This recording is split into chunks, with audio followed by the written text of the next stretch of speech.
Welcome to your Wednesday Sports, everyone. I'm Amajal Knowles, topping sports from over the weekend. A Bahamian collegiate sprinter making headlines in his first season in a new program. Oscar Smith setting a new school record for the Louisiana Tech Bulldogs in the men's 60-meter hurdles at the Rod McCravey Memorial Meet in Kentucky. The Ohio State transfer running a blazing time of 7.76 seconds, again setting a new program standard. The St. Augustine's College graduate who transferred from OSU to join the team with Bahamian coach George Clare as the associate head coach for sprints and jumps, would win a semifinal heat in 7.82 to initially break the school record before breaking it again in the final. Still in the collegiate ranks this time in football news, a young Bahamian hoping to make his professional football dreams a reality as he gets one step closer. Is he set to play Division I football this coming fall?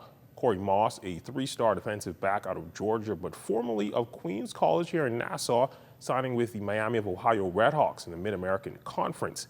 Moss visiting the ZNS studios to speak about what went into his decision.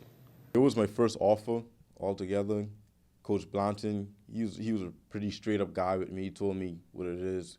When you come in here, yeah, you may have to battle against one or two players, but we really don't let like freshmen play like this. But I think you actually have an opportunity to come in, play in early, and make a big impact for our program. Then a lot of schools, they'll have like recruiter coordinators recruit their kids, but the head coach, he made sure it was the head coach calling me and recruiting me. So this showed me altogether, okay, they were serious about me. They called my family and make sure my family was straight. Flew my family out, made sure I was straight, came to my games, my practices, and they just showed a lot of love. And I mean, I respect people who respect me, and I show love to people who show love to me. So they recruited me like no other school, showed love like no other school. So I always had that relationship with them that made my decision. The young defensive back on his goals for next season. My main focus right now is getting on the field, of course, because most freshmen don't play, but I'll put in the work, and if it happens, it happens. If it doesn't, I mean, I just have to work towards the goal. I mean, I can't expect to just get anything placed in my hands. So my main focus is do what I can, put the work in, and see where it takes me from there, and just trust God's plan in my life and in my future. Still in college football, a Bahamian collegiate wide receiver finding a new home. Former Boise State wide receiver Prince Strachan is headed to Los Angeles and will be playing for the USC Trojans this fall.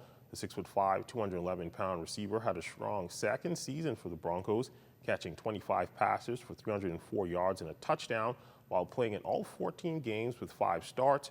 Arguably his best performance came in his final one for the Broncos, as he had 4 catches for 40 yards in a Fiesta Bowl loss to Penn State.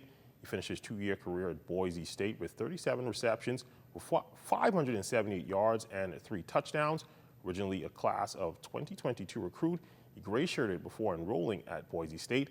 He signed with the Broncos as a 3-star prospect out of Florida and will have 3 years left to play for the Trojans. From the collegiate basketball ranks, unable to dig out of a huge first-half hole, VJ Edgecombe and the 25th-ranked Baylor Bears second-half rally coming up short in an 81-70 loss to Arizona. Arizona now sits atop the Big 12 standings. VJ with 14 points in the loss. On the season, Edgecombe is averaging 12 points and just under 6 rebounds while shooting 40% from the field. The Bears will return home after splitting the 2 games in the Grand Canyon State. Baylor will host TCU at 4 p.m. on Sunday at the Foster Pavilion. The Horned Frogs have won 2 out of their last 3 and will face Utah on Wednesday. So in basketball news, government high school hoops resuming yesterday. In junior girls, H.O. Nash taking down Anatole Rogers 45-13. Jada Fraser leading the scores with 33 points. In junior boys, H.O. Nash would defeat Anatole Rogers 39-32. Trayvon Burrows, the High Point man, with 20. In junior girls, Sage Reeves would beat A.F. Adderley 29-7. Tajanique Morley with a game-high 20. And over in junior boys, a close one. C.A. Dreves edging out A.F. Adderley 28-25. Devontae Krall with a game-high 18 points. Still on juniors in girls, S.E. McPherson, they would steamroll L.W. Young 31-5. Briette Swan with 10 points. And finally in junior boys, S.E. McPherson, they would defeat L.W. Young 39-26. Brent McPhee with the game high 13. And that's been a look at your sports on this Wednesday. A check on weather when we return.